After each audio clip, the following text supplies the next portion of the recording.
So, good morning or good night, depending on where you are in the world. And welcome to another episode of Is It That Bad, where we take an album and we re-listen to it and we decide, is it that bad or isn't that bad? And today we're joined, we have four people today. So today we're joined again by Tom the Green Man, JC Rock and Metal Reviews, but for the first time we have, not the first time on the channel, but on this series, Josh Kish. He's another YouTuber and musician from Britain, and he's here to join us today. So first of all, how are you guys today? Yeah, thanks. Thanks, man. Yeah, Josh is a man of few words.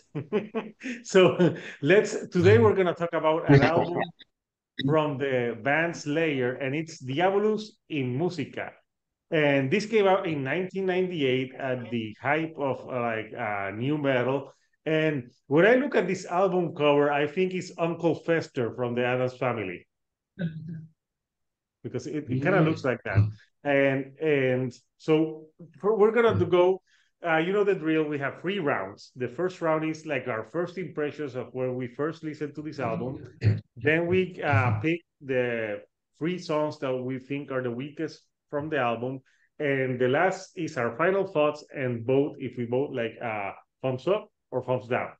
So we're gonna start today with JC Rock and Metal Reviews. What were your first impressions of Diabolus in Musica?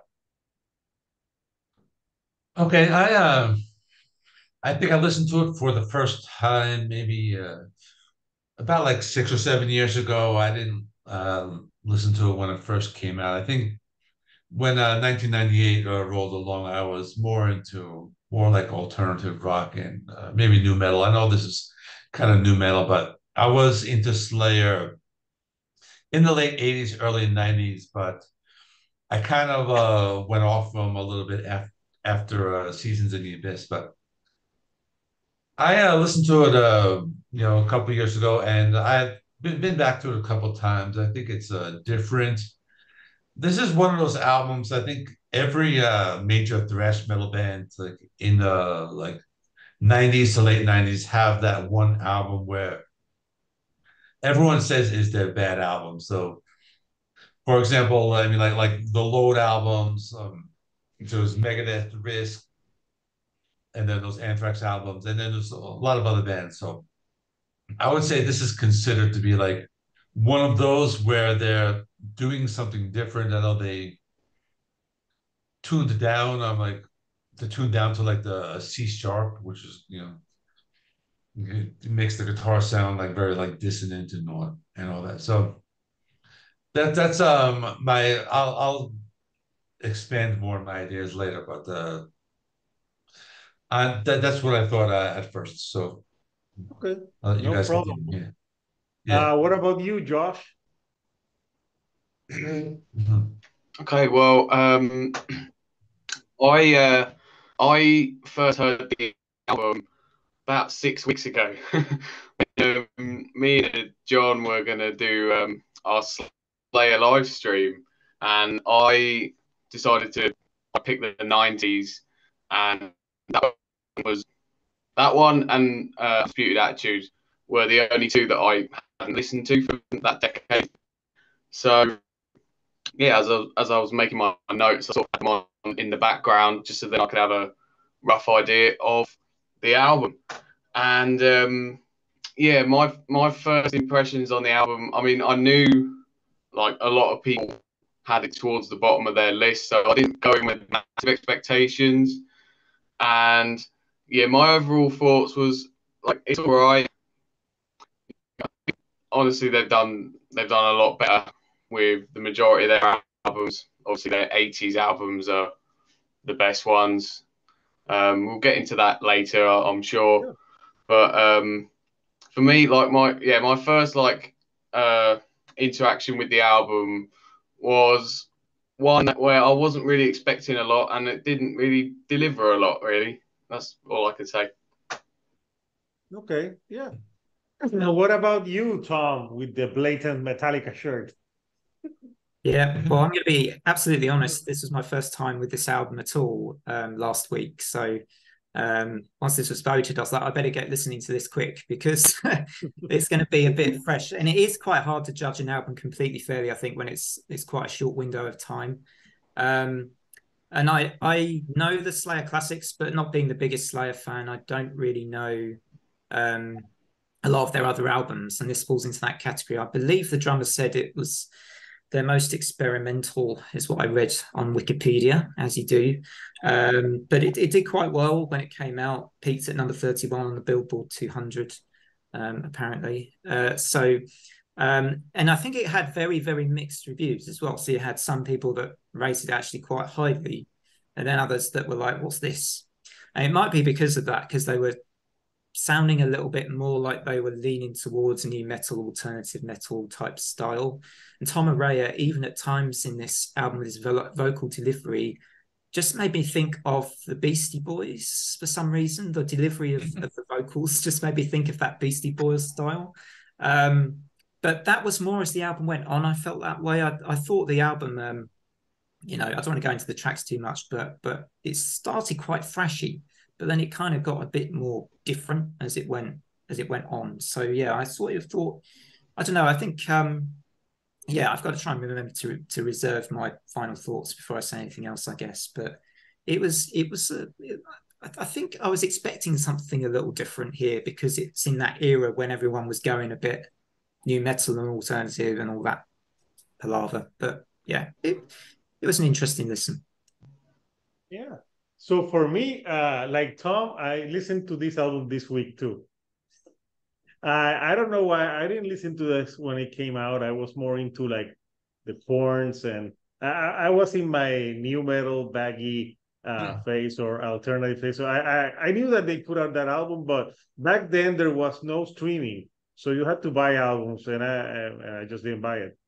So so I listened to this week, and I was reading a lot. Like this was called like Slayer's new metal album, but to me, it still sounds like Slayer. There's a little hints of new metal here and there, but it's not like they completely changed their sound. It's not like Tom Morello started rapping and doing it for the Nookie, like it sounded like him. But yesterday somebody sent me through Instagram a video of how to do a Slayer burger, and it's this guy singing how to do a burger like Slayer style, like you throw some lettuce. It was just hilarious. No, that sounds bizarre. It's hilarious as hell because it does sound like a Slayer song. It's called the Slayer Burger, and it's like seasoning. It sounded like Tom, like Tom Araya. Did I say Tom Morello? Yeah, that's the guitarist from. I think you might have said Tom Morello. I said Tom Morello. That's the guitar player from Rage. I meant Tom Araya, people. I can just see the comments like he's not a true Slayer fan. He hasn't written Slayer into his flesh. No, I won't mutilate myself for any band. So yeah, my first impressions is like, it's okay. But I'll go more into the deeper round. So now we're going into round 2, where we pick 3 songs that we think are the worst and we say why. So JC? Okay, so my first one, I picked Overt Enemy. This one, I thought it was kind of slow because they had there was something about like the 90s where these bands like to put these like sound bites from like news reports in the background. And I think a lot of bands did that. So it was slow. And I think the song took some time to take off. Like after about like 3 minutes into the song, then it kind of start to sound like classic Slayer. But I think the first 3 minutes of the song, they kind of like droned on a little bit. So for that reason, I picked that one as one of the weakest. My second weakest, I'd say Desire. Another one for the same reasons. It's kind of slow, kind of droning, and a lot of like dissonance as opposed to like the Slayer where they would have the heavy riffs. But again, with a lot of these songs, they like to kind of change it up, and they kind of start to sound like Slayer, like in the second half, more of the chugging. And the third song was Screaming from the Sky. That's the last song. This one, I think it's they were going for something darker. They had like the distorted vocals, like almost like they those like loudspeaker types of vocals. This one wasn't too bad, but I think it just kind of like went a little too slow. I think that's the main problem with this album in general is sometimes it just felt slow, and that's all. I'll talk more about that later. But those are my three. Yeah. Cool. What Yeah. about you, Josh? Okay, so my least favorite track on here is Love to Hate. And the main reason why I don't like that is because Tom Araya decides to start singing like blooming Fred Durst or something in the middle of the song, like what Tom said as well. You know, starts singing like that, and I'm not. I listened to the album again yesterday just to get a refresher on it, and when that song come on and he started doing that, I was just pissing myself laughing, thinking, "What the hell are you doing, man? What, like, who told him to do that? I've no idea. Whoever told him to sing it like that." It was Rick Rubin. Oh, was it? Yeah, oh yeah, that Yeah. makes sense then. Yeah, there you go. So yeah, that's the main reason why I didn't like that song. I just thought it was quite laughable, that bit. Next one, Stain of Mind. I think that's sort of the same sort of reason, really. It had a bit more of a nu metal sound with that song. And yeah, for those who know me, know I'm not massively into nu metal at all. So yeah, any song that sounds more in that vein is a no for me. And the other one I'm going to go with is same one that JC went with, Overt Enemy. I just thought that song was a bit long and didn't really go anywhere. I mean, it picked up, as JC said, it sort of picked up towards the end, but for the majority of the song, it's just a load of weird, jarring stuff. And yeah, I just wasn't really into that song. Okay, So yeah, that's that's my fair, three. man. So Josh, are you having just one of those days where you don't want to wake up? Everything is fucked. I'm quoting Limp Bizkit to you. Is that the Limp Bizkit quote? It Oh might have went yeah. over his head. Yeah. Yeah. So and glad that you said Tom Araya. I don't know why I said Tom Morello, but yeah, at least they're both named Tom. So what about you, Tom? The other Tom. What are your three least favorite tracks? Is this a super group we could have with Tom Morello and Tom Araya in the same band? And you could be in the band too. And you as well. Yeah. Three Okay. Toms. Three Toms, yeah. Triple T, something like that. Anyway, so I didn't really like, I think Josh mentioned Stain of Mind. You know, the riff in the verses reminded me a lot of Cold Chambers Loco. You know, dun dun dun dun dun dun. It reminded Oh me a lot my of that. God, yes. And I wondered where there was a bit of a, you know, I mean, but then again, that riff, I feel like I've heard that several times from new metal bands. And that It album feels came out like in one of the most 1998 as well. common guitar riffs I've heard from that era. That dun dun dun dun dun dun dun dun. So yeah, I didn't really like that one partly because of that. I just think it's a boring, kind of a boring riff. Then the other one I picked was In the Name of God. Just didn't like it felt a bit over the top with the singing. I mean, it wasn't too bad actually, but I didn't really like the lies, lies, lies in the name of God bit. And I think it's where he starts going on about Antichrist or something. Didn't really like that song. The other one I think was also one Josh picked, Love to Hate. For the same reasons that Josh said, really. It just he goes into this sort of slightly rap rock style a bit more here, where that was why I mentioned Beastie Boys, because it sounded like he was channeling a bit of Beastie Boys in that song, and it was more so than I think elsewhere on the album, where it still sounds like you can tell he's sort of doing more of his thrash style vocal, I think, where it just feels a bit more like he's going into that era territory a bit more than and it doesn't really feel right either. I don't think it doesn't really feel like it. Maybe Rick Rubin was involved in that decision making somehow. I don't know. I don't want to kind of point fingers at Rick Rubin, but maybe. Fuck Rick Rubin. Yeah. I, yeah, Rick Rubin he's come up before in our conversations, doesn't he? Was it when we were talking about a Metallica album? Yeah, because Death Magnetic. With a Death Magnetic. Yeah, yeah. We should invite him as a guest. Oh yes, I'm sure he's gonna come here and talk with us. So I think you have one song, or did you give, no, you gave your three songs, right? Yeah, I did Stain of Mind, In the Name of God, and Love Yeah. to Hate. Yeah. So yeah. Yeah. And you know what? You nailed it with that Stain of Mind riff. Well, because when I was listening to it, it's like I've heard this before. And when you mentioned Cold Chamber, I went with the loco. Yeah. Or the roof. The roof is on fire. Yeah, I listened to that album. Cold Chamber is like a guilty pleasure. Yeah, they are. But yes, so if I had to pick songs, I would pick Stain of Mind because I think the riff is very recycled riff. And I was reading that the riffs on the guitar work on this album was more written by Jeff Hanneman than Kerry King. Not to obviously rest in peace, Jeff Hanneman, but and Kerry King has been quoted along like how much he hates this album. And he says that this album is their turbo. So State of Mind, yeah, I can see that recycled riff. I also picked Overt Enemy, like most of us, because I think the beginning when it's like it takes too long, you hear like those news in the background, and the worst thing is that you hear the news in the background, but you can't understand what it's saying. So what is the fucking point of putting news if you can't listen to it? At least do like a Megadeth.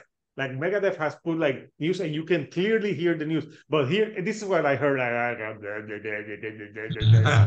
I'm like, what is the point? I can't hear what is being said. So it's for that reason, it's too long. And the other one I picked, it was Desire. I don't know, it started too slow. And when I think of Slayer, I don't think of Desire. Like there's a Swan song which is called Desire. So I thought like, oh, it's a cover from Billy Corgan, but no. So yeah, I thought it was like too slow and it didn't go anywhere. So those are the three songs that I picked. So now we're going to the third and final round where we give our final thoughts and we say thumbs up or thumbs down.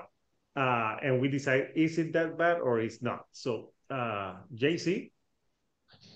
Okay, I think I'm gonna give it a thumbs up. Actually, I think it's not that bad. It's different. It's not really Slayer, but I enjoyed actually some of it. Like Bitter Peace, I thought that one was pretty good. It had some classic thrash. Death's Head, that one was pretty cool. It was new metal, but a little bit of a mixture of like hardcore punk.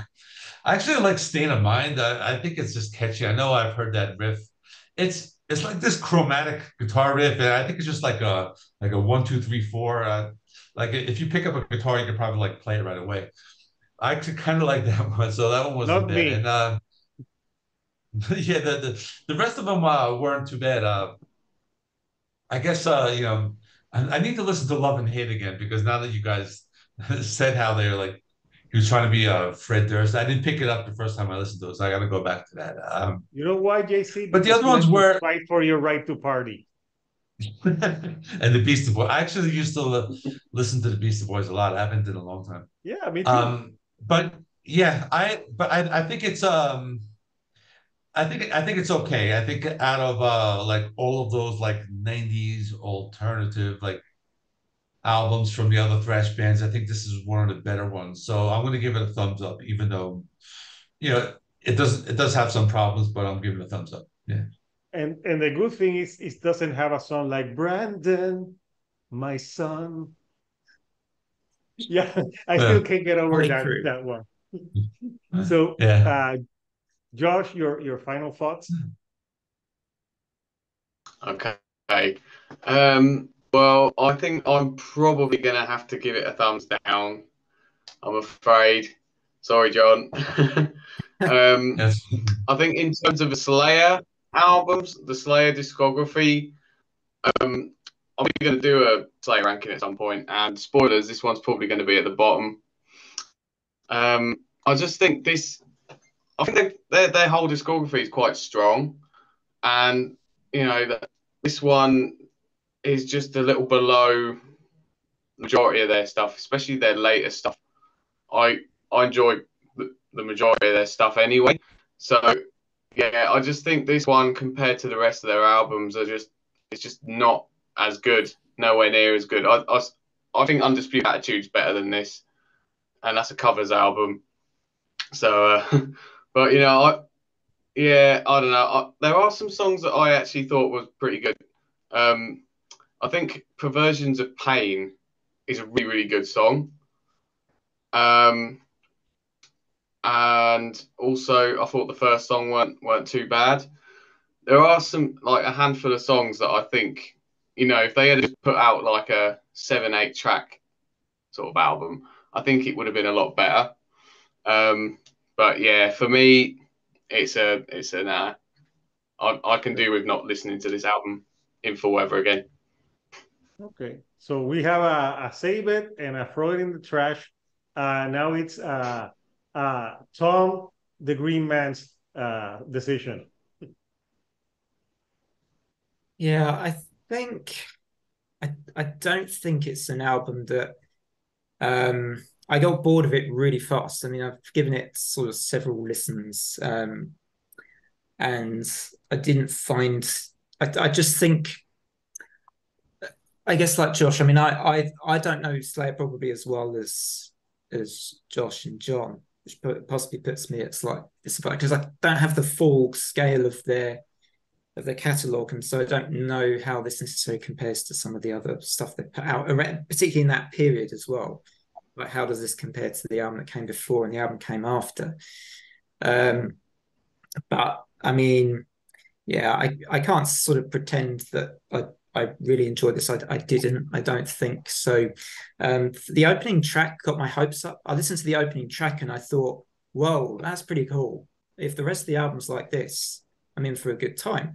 But the rest of the album, I got very bored with pretty quickly because of a lot of those middle tracks. I'm just going to bring them up again. A Stain of Mind onwards, really, pretty much through to the end, I think. I mean, was there anything I liked there? I mean, actually, you guys didn't really like Desire. I think there was a bit of a thrashy riff towards the end of that, which for me got me a little bit more invested in the album briefly. But yeah, I just didn't really enjoy this one. So I think I'm going to slightly thumbs down it. But if this was in a list, if we do like a tier thing, a list of all the bad albums we've looked at in this series, this would probably be near the top of the bad ones. But I think it's bad ones. Yeah, I think is it that bad? Yes, but it's not awful. It's not that damn record by I forgot the one that gave me a headache. 6 Feet Under. 6 Feet Under. Yeah. So we have 2 thumbs down and 1 thumbs up. So it's down to me. So I never had listened to this album before until this week. I don't know why, and I'm gonna say something that can sound very controversial, but I've always thought that Slayer is a little bit fucking overrated. Sorry, but that's just my opinion. Yeah, they're good, but they always write the same. All their albums sound the fucking same. To me, I have Raining Blood. That to me is their highest pinnacle. And in this album, they try to sound a little bit different. So yeah, I'm not that Slayer fan that's going to carve Slayer into my arm. Out of the big 4, Slayer is my least favorite band. I would actually dare say that I like Testament better than them. That's just my opinion. I like Testament more than Slayer. But yeah, isn't there a drummer in Testament now? Is that right? Yeah, in this album, Paul Bostaff, I think, was the drummer for this album. And I have a funny story about Slayer. Slayer was supposed to. I never saw them live. They were supposed to play Puerto Rico on October 31st of 2016. So this was very interesting. I went to there was a concert here in Puerto Rico that was like a thrash metal concert where they had Megadeth, Anthrax, was it Anthrax and Overkill? I think it was like an awesome concert. And at the end of that concert, they announced that they were going to bring a show that was going to blow the mind out of everyone. And then you see the Slayer logo. And after that, you see the Slipknot logo. So they said that they were going to bring Slipknot and Slayer together. So everyone got like super excited and the tickets went out, but the tickets only said Slayer. And as the time went in and it got closer, the promotion started getting less and less. And a lot of people got on the internet and saw that it was October 31st. So October 30th, Slipknot had a concert in Australia. And people were like, Australia and Puerto Rico are very far. How is gonna that be possible? So apparently they announced that without even booking Slipknot and Slayer, and then they put posts like, "Who do you want to play with Slayer?" And they were playing names, and people were all like, "Oh, go screw yourself." And the thing that happened is like they promised Slayer they were gonna pay them more money than when there was like a big thing, and Slayer canceled. So they never came. So yeah, that's my Slayer story. I still have that ticket somewhere. I try to sell it on eBay for cheap. So yeah, that's my story. I never got to see Slayer, but yeah, this album. Getting back to the album, I don't think this album is it's that bad. I enjoyed some parts of it. Would I go back to it a lot? No, but consider with other albums that we've heard, and we heard some really shitty ones. I actually think this has some redeeming qualities to it. So, like John, I'm gonna save it. So we have this is the first impasse we have because we have two thumbs down and two thumbs up. So this album is just like here's the trash can, and it's just hovering around it. Like it may drop at any moment, but for now it's slightly safe. So there you have it. This is the first time that's the album hovering that we have a tie on these videos, because the last time I said that this was the first time that we all saved an album, and then I rewatched the video and I saw Tom like thinking, I'm like, no, we did save another one. So we want to know from you people, what do you think of Diabolus in Musica by Slayer? And also, if you can see the cover, Tom, why are you in the cover? This was you back in the 90s. Yeah, I was quite young then. Yeah, you could dress like that for Halloween. I think I did once actually. Yeah. Yeah, for like it wasn't because of Slayer. It wasn't because of Slayer. Oh no, but it would be nothing a to cool do with Slayer. It was just a Halloween party. It was a Halloween party, but yeah. So yeah, we want to know what do you think of these albums? How would you rank it? Obviously, if you want to insult me in the comments for saying that Slayer is overrated, you can do so. I don't mind. I read the comments, and if you comment to me, I can go back with a cool joke for you. So beware. So if you haven't done so, please subscribe to my guest channels. So Josh, he's been in the channel, I think 2 times before this. He has a YouTube page, and he's a musician. So he has an EP, and he's working on new music. He has some cool videos of him playing guitar and some cool stuff, and he talks about music. So subscribe to his channel. Obviously, JC Rock and Metal Reviews. He's got the cool rankings. He has a lot of knowledge of music and albums, so subscribe to him as well. And for Tom the Green Man, if you also love shoegaze or love horror, you need to subscribe. I know there's a video that we filmed for his channel that's dropping sometime soon, that it's all about like the top 5 deaths in movies, and that's a good one. So be on the lookout for that. Coming up on Saturday, yeah. Yeah, so that was gonna be a good one. And if you haven't, please subscribe to my channel. We're getting up there in the 800s. So the race for 1,000K is on. So people, until the next episode of Is It That Bad, we'll see you right here on the couch. Thank you and good night.